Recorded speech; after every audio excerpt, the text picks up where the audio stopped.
c'est 100% physique, une émission Netflix coréenne qui met en scène 100 sportifs au physique digne des dieux grecs. Ouais, parce que les dieux bouddhistes, ça fait pas forcément rêver en termes de physique. Leur but est éliminer à travers différentes épreuves pour qu'il n'en reste qu'un à la fin. Et à la fin, il n'en restera qu'un. Alors je te le dis, pour éviter de tout spoiler, je vais me baser ici que sur les 2 premiers épisodes qui font surtout office de présentation de l'émission et des candidats. Donc tu peux regarder la vidéo, je ne vais pas te spoiler l'issue de l'émission.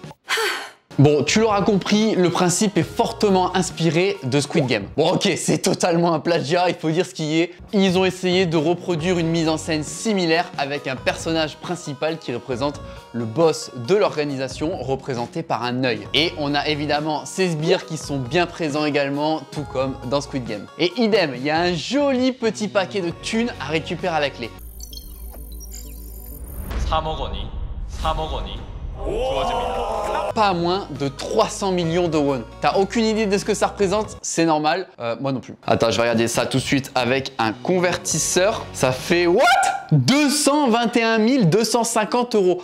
Ah oui quand même. Pourquoi je te parle de cette émission? Parce qu'elle m'a marqué et je vais t'expliquer pourquoi. Bon, avant que je t'en parle, tu connais la chanson. On n'oublie pas de s'abonner. Tu peux liker et commenter la vidéo. Ça m'aidera énormément à avancer sur YouTube. Donc, je te remercie pour ça. Dès le début, tu les vois débarquer un par un dans une grande pièce avec 100 bustes exposés représentant les 100 bustes des candidats. Alors, tu as tous les profils, hein, des pompiers, des soldats d'élite, des champions de MMA, des bodybuilders pro, des crossfitters, des strongmen, des athlètes olympiques, des youtubeurs et j'en passe. Et au fur et à mesure que les candidats entrent et se découvrent, tu peux déjà observer quelque chose qui m'a énormément surpris, le respect. Ils rentrent, ils se saluent, ils se complimentent, même les balèzes envers ceux qui le sont moins sont ultra respectueux. Là où ils pourraient essayer de les intimider, tu vois, et bah pas du tout.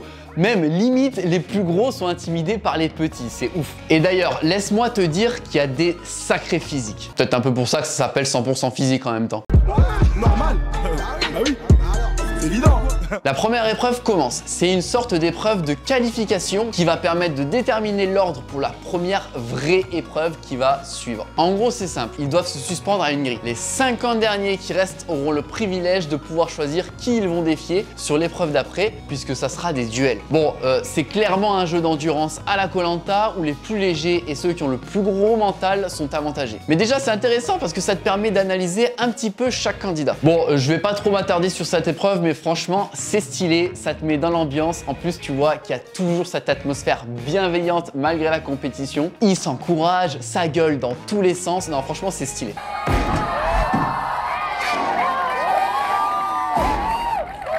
Arrive ensuite la première vraie épreuve. Les 50 premiers peuvent choisir à tour de rôle qui ils veulent défier. Un truc totalement fou, c'est que beaucoup vont essayer de défier quelqu'un qui est plus fort qu'eux, juste par honneur et par principe de se challenger. 남은 분 중에 본인이 여기서 제일 강한 것 같다. Ça, c'est clairement un truc que tu peux voir que dans des mangas ou des animés, mais non, pour eux, c'est la vraie vie, c'est comme ça en Asie. Dans l'émission, il y a Shu Sung-hoon, j'espère ne pas écorcher son nom, un combattant de MMA ultra populaire et ultra respecté. Alors perso, moi je connais pas trop l'univers du MMA, mais à voir leur réaction quand il débarque sur le plateau, le mec est une star.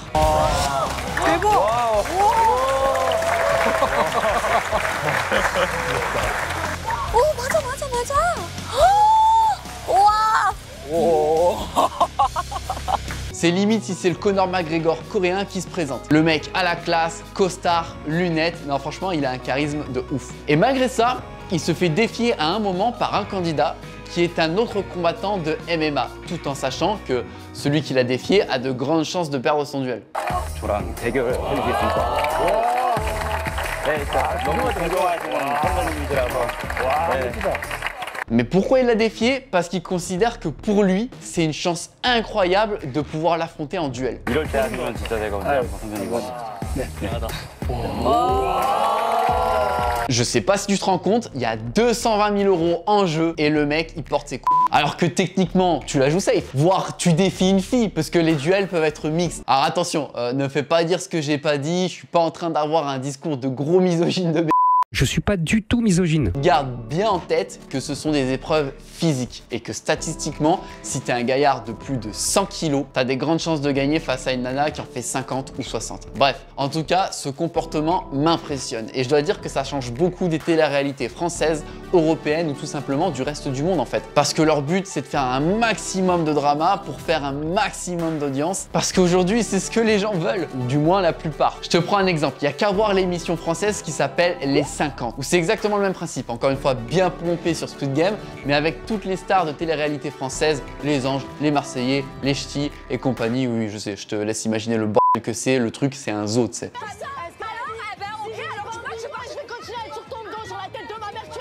Du coup, dans les 50, c'est le même principe que 100% physique, ou en tout cas presque, puisque eux, ils n'ont pas les muscles et encore moins le cerveau. Bref, revenons-en à nos moutons. La première véritable épreuve va pouvoir débuter. Je t'explique le concept rapidement. En gros, tu as une balle.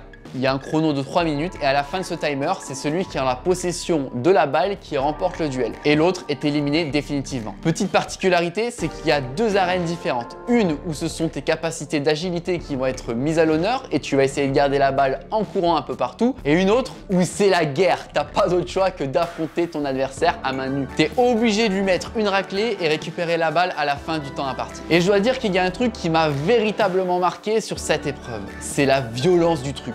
Genre, ils sont là, ils ont aucune protection et ils se retrouvent à se foutre des tatanes, à s'envoyer 20 daguets dans les airs. C'est des ouf! Les Coréens, la sécurité, ils s'en battent véritablement les reins. Eux, ce qu'ils veulent, c'est du spectacle, c'est du sang. Bref, malgré la violence des duels à la fin, mentalité asiatique, tu commences à connaître maintenant à ce stade de la vidéo, ils sont honorés de s'être affrontés. Ils se saluent à chaque fois, ils s'embrassent, ils se marient, ils se font des enfants. Non, là, c'est moi qui suis parti en désolé. Non, il s'arrête aux salutations, c'est tout. Mais voilà, encore une fois, c'est ça qui est beau. Là où sur un truc comme ça, en France, on se cracherait à la gueule. Non, là, eux, ils s'aiment et ça, c'est beau.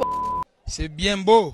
C'est bien beau. Bref, je vais pas te spoiler plus que ça. En tout cas, c'est rare que je regarde des émissions de divertissement dans ce genre. Et je t'avoue que j'ai particulièrement accroché, d'autant plus que leur mentalité est admirable. Et pour moi, ça, c'est très motivant et très inspirant. Et d'ailleurs, je te garantis que si tu regardes un épisode de ça avant d'aller à la salle, tu vas être chaud comme la braise. Tu vas vouloir soulever la salle entière, je te le garantis. Bon, en tout cas, j'espère que ce concept de vidéo te plaît. C'est la première fois que je fais une analyse comme ça d'une émission de sport sur ma chaîne. Dis-moi en commentaire si ça t'a plu et si jamais tu as regardé l'émission, ce que tu en as pensé. Ça serait intéressant de débattre à ce sujet. Évidemment, je t'invite aussi à laisser un like, abonne-toi et si jamais tu veux me filer un petit coup de pouce, tu peux partager cette vidéo dans une de tes stories ou n'importe quel réseau. Ça me ferait extrêmement plaisir. Et ben voilà, nous, en attendant, on se laisse ici. On se retrouve la semaine prochaine pour une nouvelle vidéo. Prends soin de toi et on se dit bye bye.